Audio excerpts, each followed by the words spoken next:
मेले, भगतसिंग, राजगुरू, बदनलाल, चाफेकर बंधू फाशीवर गेले, माग सरले नाही.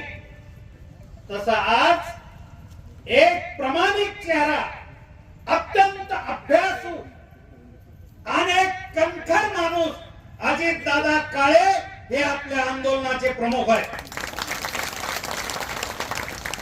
हे आंदोलन गांधी बाबाच्या मार्गाने चलन. आम्ही शांततेत आंदोलन करू. जर तुम्हाला नाही सुचलं, ह्या सरकारचं डोकं ठिकाणावर आलं नाही, तर कायद्याने आंदोलन करू. आणि ते आंदोलन झालेलं आहे, कोर्टाचा निकाल लागलेला आहे.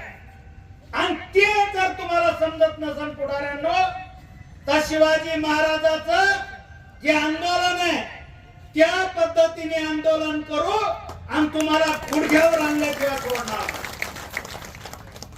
भावांना आंदोलन करायचं, तरी आपली काळी इंग्रजांनी हिसकून घेतली.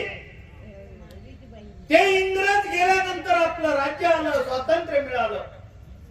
अनेक पोरं आपले फाशीवर गेले, अनेक गोळीबारात मेले, अनेक जेल मध्ये मरून गेले. अनेक स्वातंत्र्य मिळालं. उद्या 15 ऑगस्ट आहे, आपला स्वातंत्र्याचा दिवस आहे. पण आम्हाला कुठं स्वातंत्र्य मिळालं? पण ती इंग्रजाची उरलेली अवलाद पुन्हा आपल्या छातीवर बसली. पुन्हा आमदार, खासदार, मंत्री ही अवलादी झाल्या आणि पुन्हा आपल्याला इंग्रजापेक्षा जटिल कायदे करून आपल्या जमिनी इतक्या वर्षाच्या तुमच्या ताब्यातून बाजूला ठेवल्या. म्हणून भावांनो, तुम्हाला एक विनंती करतो की आपल्या गावात कोण्या बाल बेटीला कोणी जर छेडलं, तर आपण कोण्या जातीची आहे, कोण्या धर्माची आहे, कोण्या पंथाची आहे बघत नाही.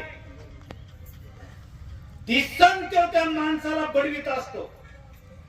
मग आपल्या काळ्या आईवर इंग्रजांनी अत्याचार केला ना, आता हे हरामखोर आपली अवलाद, ही इंग्रजाची उरलेली अवलाद, हे बी अत्याचार करायले.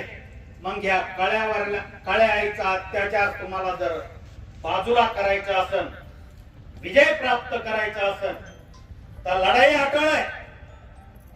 लढाई करावी लागेल. स्वातंत्र्य फुकट मिळत नाही, स्वातंत्र्य भीक मागून मिळत